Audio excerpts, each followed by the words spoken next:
What's up, good people? Good morning, good morning. Happy Thus saith the Lord Thursday. Remember, take it bottom to the top. Thus saith the Lord Thursday. It's sprinkling off and on outside right now, so that's why I'm inside. Um, so get right into it. Verse of the day is Acts 17:25. For he supposed his brethren would have understood how that God by his hand would deliver them, but they understood not. This is a verse in Acts chapter 7, verse 25, in which it's in the middle of Stephen's discourse to the Sanhedrin while he's on trial for blasphemy, right? They trumped up charges against him the same way they trumped up charges against Christ, and now he's given his testimony, right? But again, instead, like Christ, he didn't defend himself. He just gave, but he didn't stay silent either. He gave a reviewing of the history of God working within the people and through the people since Abraham, right? And so he started with how he had Abraham leave Mesopotamia to go to the promised land, but Abraham, chilled a little bit in Haran, I forget which one. But he chilled a little bit there, and then he took it on to how Joseph was sold into slavery into Egypt by his brothers. And then how Moses came to deliver them from slavery in Egypt, came to deliver the Israelites from slavery in Egypt, back down through the building of the tabernacle, then on to the building of the temple, right? But again, is a part of Moses's delivering the people from the slavery in Israel. They rejected him at first. Remember, he was there already. He grew up in Pharaoh's house or whatever, and saw one of the Egyptians beating one of the Israelite slaves, killed him.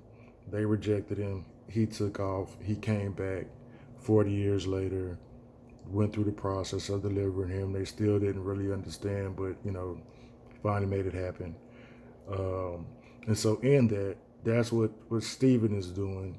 He's kind of presenting like a type of how, just as Moses went to how Moses went to deliver the Israelite slaves, Jesus came to deliver mankind from sin. So Moses delivering from slavery to Egypt, Jesus delivering mankind from slavery to sin. And initially, that's what I thought it was. It was just the typology thing. But then, as I meditated on it a little bit longer, the verse started to make sense in a different type of way. For he supposed that his brethren would have understood how that God by his hand would deliver them, but they understood not. And so how I understood that then in a different way was that not everybody is going to understand what God has called you to do. Some of the stuff God has called you to do is going to look stupid in the eyes of other folks. And that's just what it is, because it's not going to make sense to them, because he didn't give them that cause. He didn't give them that directive. And so they probably don't have the explanation behind that directive that you may or may not have. He may call you to do some stuff that looks stupid to you. He may call you to do some stuff that looks stupid to you. The main action that I took, that I credit for setting the road for me being delivered from the depression and the suicide ideation and tendencies and all of that, was something that looked stupid to me in the very beginning.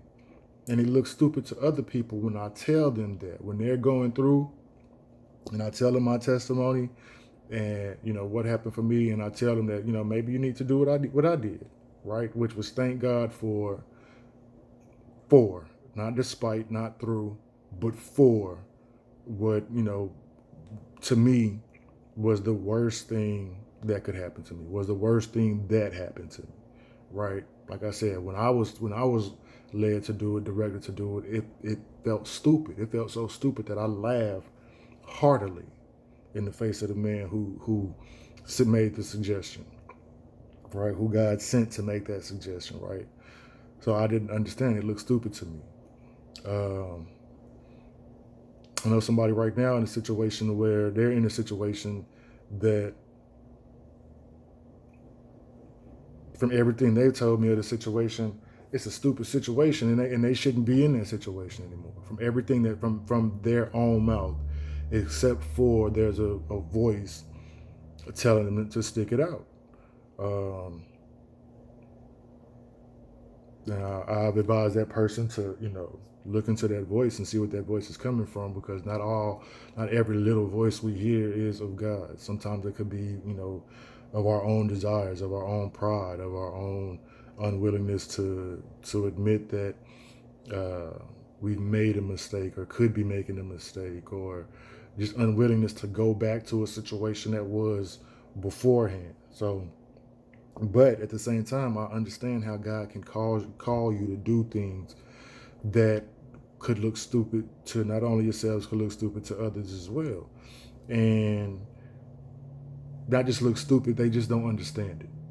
And that's what I think is right. Well, that's exactly what it's saying. For he supposed that his brethren would have understood how that by his hand, how that God by his hand would deliver them, but they understood not. Not everyone is going to understand what it is that God calls you to do. But if God calls you to do it, understand that there's something on the other side of that. There's something through that. There's a blessing through that. That may be for you. It may be for other people. But if it's for you, it's definitely for other people, because God blesses us to bless others.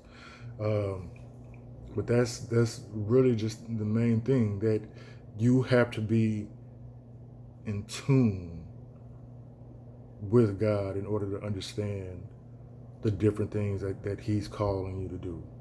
And the rest of the world don't have to understand it. Everybody else don't have to understand it. Humanly speaking, sometimes this Christian walk can be a lonely walk, because people don't get it. And God may have called them to do something else that is the opposite of what he's called you to do. And everybody still be believers. That's a possibility. It is what it is. Like God called, I can't remember everybody in the group, but it was in Acts when Paul was, called to go one way, and some others were called to go another way. And I think Barnabas was a part of that little hubbub, and it created and caused tension between them. But God had a purpose for them. That was for them. God had a purpose for Paul, and that was for Paul. God got a purpose for you, and that's for you. Don't nobody else have to understand it. You don't even have to completely understand it. But if it's God, you should most definitely be looking to obey it. If that voice is leading you to do this or to do that, if it's God, if that voice is of God, then you should be obeying it.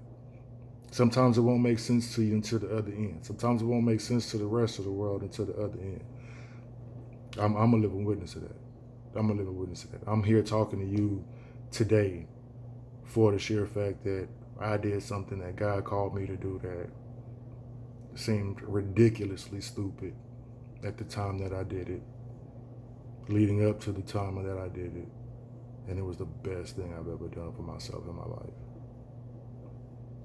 Well, just a little bit of my testimony thrown in with the breakdown of that verse, that not everyone, even the people who God may be calling you to bless through what he's asking you to do, they might reject you. Nah, bro, we don't need that. You tripping. Who made you the leader? Who made you the Messiah? That's blasphemy. What you talking about? That's basically what they told to Jesus. Who made you the leader? That's basically what they told to Moses. Who made you ruler over us? That's basically what Joseph's brothers told to him when they sold him into slavery. So understand that God's going to put you in some difficult situations to where everybody around you is not going to get it. And that's fine. That's fine. Just trust God, stick with him, obey him, depend on him, lean on him, and he will see you through it. They don't have to understand. They'll get it when they get home. Anyway, I'm done. Did I say anything? Oh, no. So, praise report. I got the job. Start next month. So, yeah, that's it. Good looking out. Thank you for all of those who prayed for me. I really appreciate it. But as always, be good. Stay out of trouble. Stay out the way of that Rona. Take the Lord with you everywhere you go. And I holler.